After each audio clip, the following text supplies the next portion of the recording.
Hello, it's Karen Burniston here with an assembly video for one of my die sets. This is die number 1012, the Snowman Twist Circle, and you can check out all of my designs at karenburniston.com. Okay, first let me show a preview of the card I'm going to make in the video today. It's this card here, simple little card using all of the pieces in the die set and making that stacked snowman on the twist circle.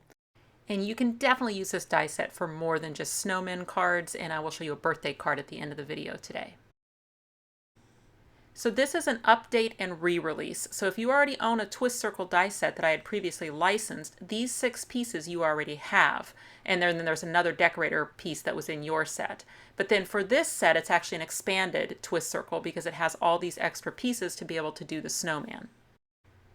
So 13 pieces in the set. Card size is always up to you. I've decided to do an A2 card. I've cut a 4 1/4 tall by 11-inch long piece of cardstock and scored it in the middle for folding. And then my inner card for my pop-up is 4 inches tall by 9.5 inches long, also scored in the center for folding. So I'll need my inner card and then an extra little scrap of that same cardstock to be able to cut my pop-up mechanism. And these are the 2 pieces that I need. So this is the piece for the arm, that's the upper half of the platform, and then this is the piece for the lower half of the platform, and that has alignment nubs that get lined up directly over the fold of the card. A removable tape is a great idea to hold the die in place while you die cut, and it can be lined up anywhere along the fold, so you may have noticed that I actually placed my pop-up a little bit closer to the top for this card. And then I'm just going to roll through my die cutting machine. You just need a sandwich for a wafer thin die. Any of your major die cutting machines will work with these dies, and I'm using a Sizzix Big Shot. So first I'm going to work the score lines that are in the arm piece. There are 3 of them. It's usually easiest to fold them first kind of by putting your thumbnail into the score line and then folding towards your thumb, but then you want to reverse all 3 folds because they should all be mountains. This is the finished folded arm piece. And then I also want to work the folds on my pop-up base. So that's been cut right into the card. Now the card knows the center fold in the usual direction, but what you want to do is you want to back fold the card. So you want to fold it in the opposite direction. Now you'll be able to see very easily the score lines that are on a diagonal in the center of the card. And you're just going to find those diagonal fold lines and fold that entire section over. There's only going to be one way that you're going to be able to do that. So you'll look at it and you'll see that one has to go one direction and one has to go the other. But all that's about is working those folds. So now everything comes back up again. Now you're looking at the inside of the card. So what you want is the center between the 2 to pop down as the card is closed, and then the little wings to come up. So however is easiest to do that, it only takes a second. Just work it until those little platforms are popping into the card. So the card has the lower platform, and then that arm with the mountain folds in it is the upper part of the platform. And you have those 2 tabs to attach it. So all I need to do is add a strong adhesive. I'm a fan of my fine line bottle filled with Lineco neutral pH adhesive, but any strong adhesive will do. And the fold in the tab on the arm should just go right up against the flat edge on the base platform. And then once one side is attached, it's just a matter of turning the card around and doing the same thing. So the adhesive goes up underneath the tab, and I need the fold of that tab to go right along that flat edge of the lower platform. And I like to give the lower platform a little help as it closes once the upper platform is attached, and then I can give everything a really good press in the closed position. Now I can add my inner pop-up card inside my backing card, and for that I'm just going to use a tape runner, and I'm going to add that tape runner all over the flat parts of one half of the pop-up card, doesn't matter which half, and then I want the fold of the pop-up card directly over the fold of the backing card. From there it's just a matter of adding my tape runner all over the flat parts of the other half, and then carefully closing the card. I decided I wanted a rustic look to my card for this winter card, so I'm using a distress tool on the edges of the card and then just some scraps of striped paper on the sides. Okay, so now I'm going to make a snowman for my winter card, and the 3 dies that I'm going to use for the snowman itself are the stitched circle, the medium solid circle, and then the small circle for his face. And on the face, there's also the face die. So when you're doing the white piece, you would want to nest in that face die and cut it at the same time. By nesting in that face die, my white circle ends up with holes in it for the eyes and the mouth. And then the rest of the pieces can all be cut at the same time by just using little scraps of whatever color you need and running that through the die cutting machine. You'll notice that I'm cutting one of the small circles without the face piece out of black, and that's because that can then be glued up behind the face piece to create the color for the eyes and the mouth.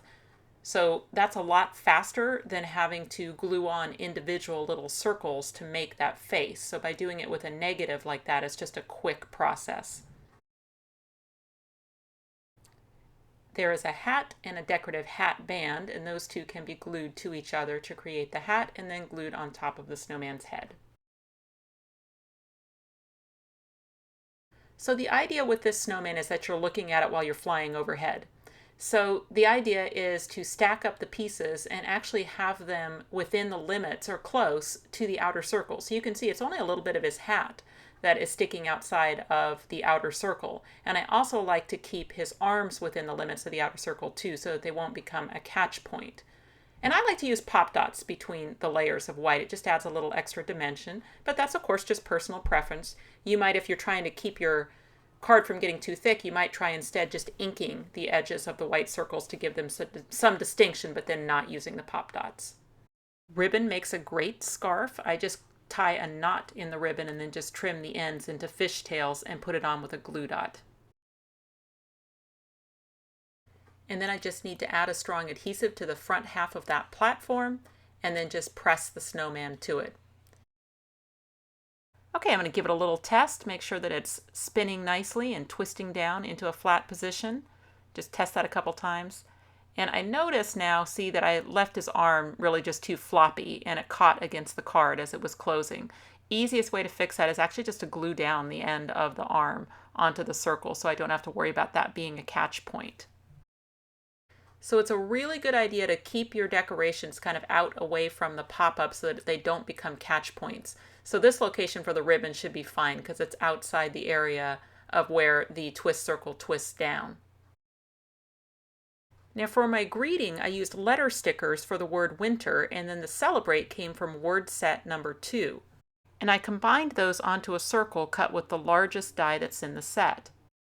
Now what I'm going to do is take the second largest die, which is the stitched circle, and I don't want to cut it, I want to emboss it. So I'm changing into an embossing sandwich in my machine. Just check with your die cut machine's manufacturer for what that would be. And now that's going to press that die into the piece and give a nice detail on the outside edge, but not adding any catch points in the card. So that means that'll still be a completely flat piece so that when the snowman twists down and hits that circle, it's not going to catch against either the letter sticker or an edge of a circle. The die set includes a snowflake, and I've cut that out of glitter paper, and I'm going to use that to embellish his hat. So that's all I'm going to do for the card's interior.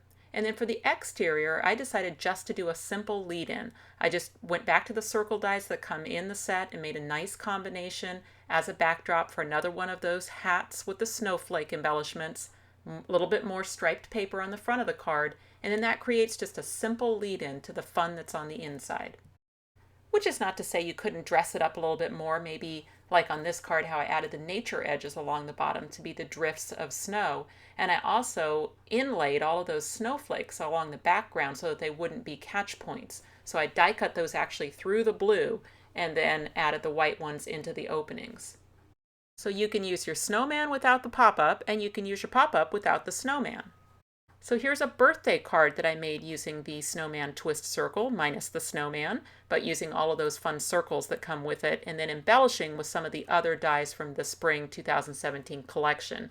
And those dies include the woodland animals, the birthday charms, word set to birthday, nature edges, and the tree. So everything in the collection coordinates perfectly together. Now, if you need a closer look, I always post pictures of the cards I make in videos in the gallery on our website, and that includes a supply list of the dies used. If you click on the website link, you'll go to KarenBurniston.com, where you can find out information about purchasing these dies, as well as links to all of my other social media accounts. You can subscribe to this YouTube channel and check out some of my other videos. Thanks so much for watching, and I'll see you next time.